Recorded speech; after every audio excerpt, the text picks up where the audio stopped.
Je m'appelle Mathilde, j'ai 30 ans, j'habite à Bruxelles depuis 6-7 ans et je travaille, coordonne, j'ai lancé l'association Déclic en perspective. Après le lycée, ça m'est paru assez évident en fait pour moi de faire des études en sciences économiques et de gestion en voulant comprendre le monde actuel, toujours avec les lunettes plutôt économiques, comprendre les termes un peu techniques parfois, comment les entreprises fonctionnent, comment les pouvoirs publics fonctionnent à ce niveau-là, pour ensuite pouvoir le déconstruire, le critiquer ou proposer des alternatives. Donc j'avais déjà à l'époque, à 18 ans, cette envie-là, et après ce qui est étrange c'est que je l'ai un peu perdue pendant mes études, parce qu'on apprend à l'université, pour l'instant en tout cas, qu'est-ce que c'est que l'économie, les cours d'économie politique, etc. On nous parle que de l'économie dominante, libre et de marché capitaliste, et c'est enseigné comme étant le dogme, la seule économie possible. En sortant de l'université, j'ai intégré une société de consultance en environnement, et donc c'était plutôt étudier les politique publique et la réglementation au niveau environnemental. Et en fait, rapidement, je me suis rendu compte que ça manquait de concret pour moi, ça manquait d'action, on était sur des projets à très long terme qui n'étaient pas toujours voués à voir le jour. J'avais en fait un énorme besoin de me sentir utile, et donc passer mes journées juste assise sur une chaise à écrire des rapports, ça m'avait un peu rendu dingue en fait. J'ai voulu trouver du travail en économie sociale et solidaire, j'ai pas trouvé, parce que j'avais pas de réseau, j'ai un peu cherché mais c'était pas si évident. Et donc j'ai été vers le secteur très classique, une grosse société en construction. Je suis rentrée là en me disant je vais toujours me faire mes armes, un peu ce pourquoi j'avais fait mes études. Et ben, j'ai choisi d'aller dans une grosse boîte en me disant ok, je vais comprendre de l'intérieur comment ça marche, et j'étais dans un département vente et marketing. L'horreur, enfin ça correspondait pas du tout à mes valeurs.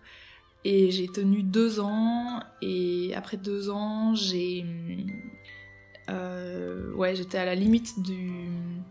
J'avais une grosse tension en fait, nerveusement, ça m'atteignait beaucoup. Donc j'ai pas fait un burn-out ou ce genre de choses, mais je pense que j'aurais pu... J'ai arrêté un peu in extremis, et voilà, c'est même le médecin qui m'a arrêté, qui m'a dit non mais là vous êtes trop nerveuse. Enfin, il y a un moment j'arrivais plus à aller... au boulot quoi. Pas parce que j'avais trop de boulot ni rien, mais juste il y avait un conflit trop fort. Voilà.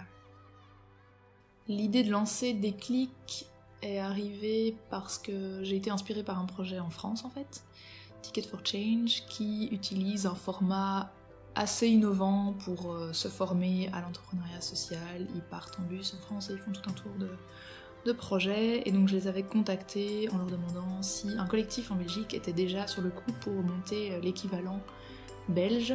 Il se fait que Lucille, la cofondatrice de Déclic, Lucille Rieux, avait contacté le même organisme en France en leur disant qu'elle voulait bien organiser une de leurs étapes belges, si jamais ils passaient par chez nous. Et en fait, ils nous ont mis en contact, on s'est rencontrés, on a été boire un verre, et après 1 heure d'avoir bu un verre, échangé rapidement, on s'est dit « Est-ce qu'on le fait ?» Oui, on le fait, allez, c'est parti.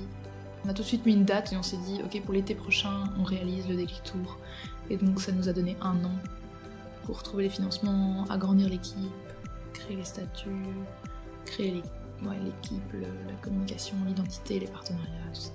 Ça nous a un peu speedé. Je pense que si on n'avait pas mis de date, on aurait pu rester longtemps dans on réfléchit, on brainstorm, ce serait bien, mais en fait on n'est pas trop prête, faisons ça dans 5 ans, dans 2 ans, ouais, mais je dois d'abord me faire une expérience. Enfin, et non, en fait on était dans le concret, on a mis une date, on a commencé en plus à en parler sur les réseaux sociaux avant même d'avoir les financements. Donc on a un partenaire qui nous a dit mais vous êtes un peu folle, vous n'êtes même pas sûr que ça va se réaliser.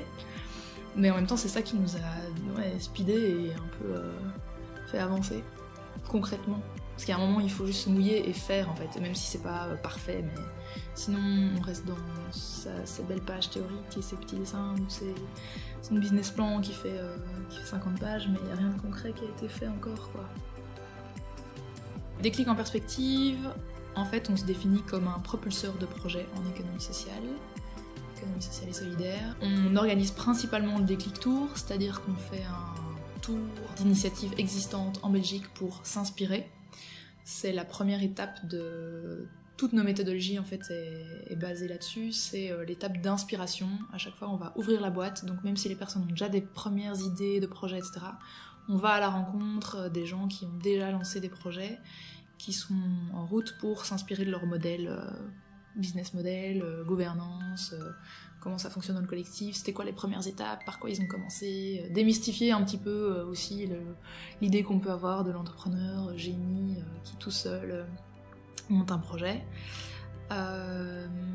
Et ensuite, on va travailler plutôt aussi sur soi, sur tiens, comment ça résonne en moi, pourquoi est-ce que moi j'ai envie de lancer un projet aujourd'hui, quelle est ma place aussi dans un collectif qui monte un projet. Je suis pas forcément la locomotive, je peux être celui qui met le charbon pour que ça avance, quel est un petit peu mon rôle, de qui j'ai besoin de m'entourer aussi, comment je fonctionne. Et ensuite on structure l'idée. Et après le Daily Tour, il y a des journées de suivi pour travailler certaines thématiques de façon un peu plus concrète, comme la gouvernance, l'équipe, comment s'entourer, comment fonctionner au début, quelles balises pour s'assurer que son projet soit participatif et que dans l'équipe ça se passe bien.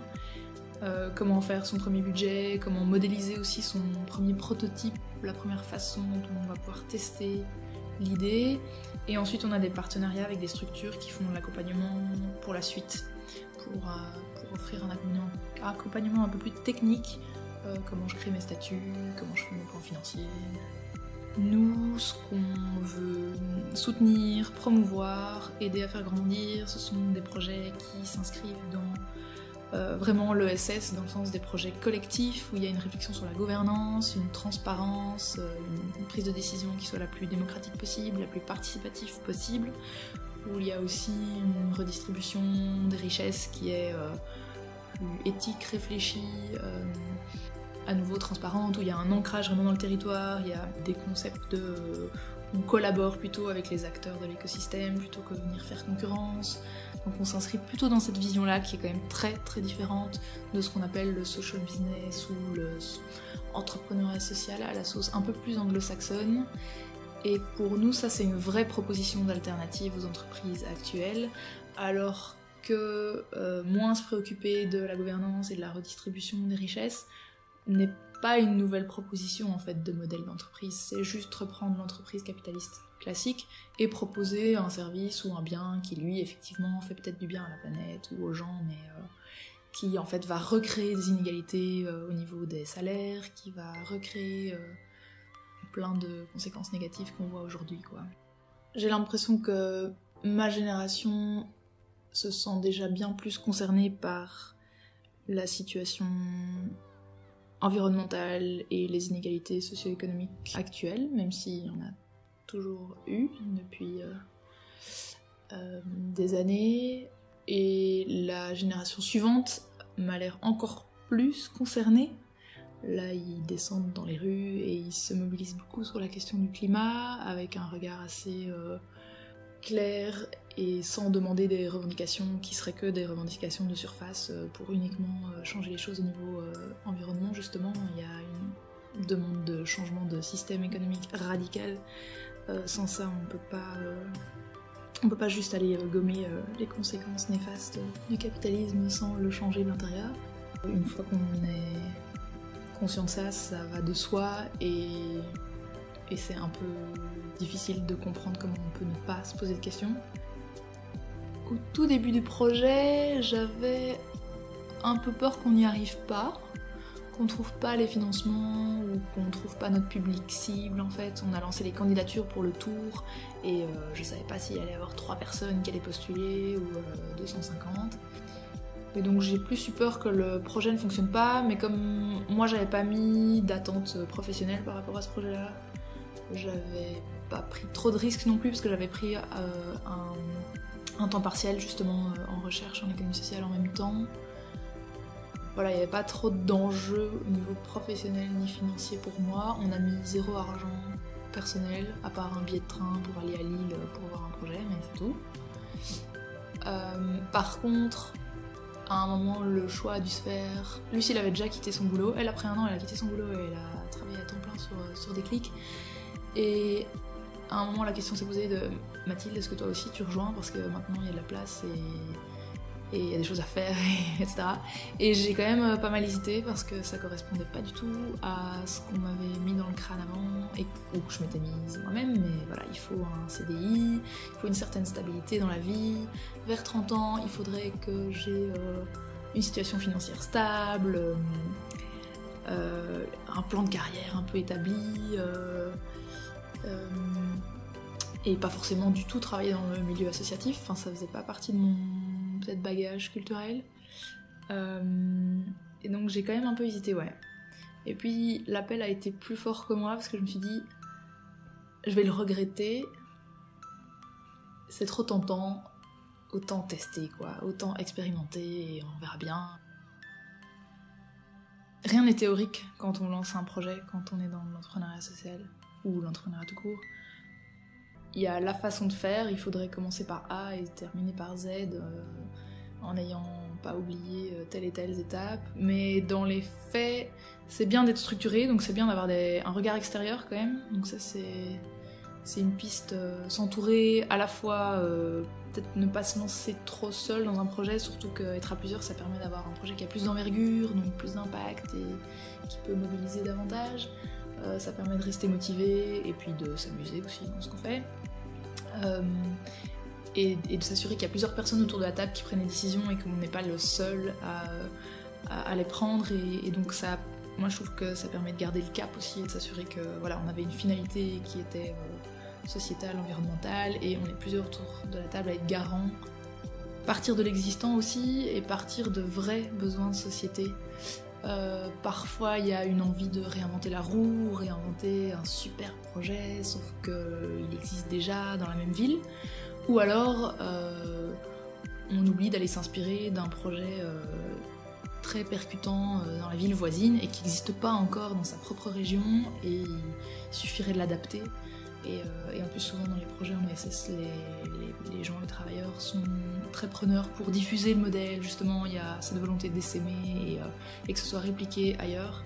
Et donc là il y a beaucoup de choses à apprendre quoi. Pourquoi est-ce qu'on travaille? Et surtout pourquoi est-ce qu'on a ces formes de travail qu'on connaît aujourd'hui, c'est-à-dire 9h, 17h30, 18h, tous les jours de la semaine, dans un cadre très figé et on s'assied, pour beaucoup de jobs en tout cas, devant un ordinateur. C'est plus cette question-là, parce que pourquoi on travaille, on se sent utile, ça crée du lien, on peut être créatif et être utile surtout à la société. Pour moi c'est ça. Pourquoi travailler, c'est être utile à la société. Après, pourquoi le travail est tellement figé, pourquoi on va pas vers une réduction du temps de travail alors que la productivité a augmenté ces dernières années, pourquoi est-ce que le pouvoir public cherche toujours à aller vers le plein emploi absolument et fait la chasse au chômage alors que ça n'a plus vraiment de sens, pourquoi est-ce qu'on n'est pas un tout petit peu plus libre aussi d'avoir plusieurs activités. C'est plus les modalités qu'on connaît aujourd'hui du travail qui sont à bousculer, à faire évoluer. La réussite d'une vie, c'est être utile à la société. Moi je le vois comme ça. Mettre son énergie à la fois dans quelque chose qui va me renvoyer la balle, donc va aussi me donner l'énergie, va me nourrir énormément, ça va m'amuser, je vais apprendre, je vais créer plein de contacts, des relations humaines qui sont aussi assez incroyables, apprendre énormément sur moi ou sur des concepts qui m'intéressent. Il y a ça, et puis il y a aussi, j'y suis pas encore complètement, mais c'est voir notre parcours de vie plutôt comme une succession d'expériences, plutôt qu'un plan tout fait ou un point d'arrivée auquel qu'il faudrait atteindre. Et là je commence vraiment de plus en plus à voir les choses comme ça, et c'est très agréable, ça donne beaucoup de légèreté, et ça permet d'aller tester, prendre un peu plus des risques. Ouais, c'est oser quoi, oser tester, oser expérimenter, je pense qu'il y a encore plein de choses à réinventer.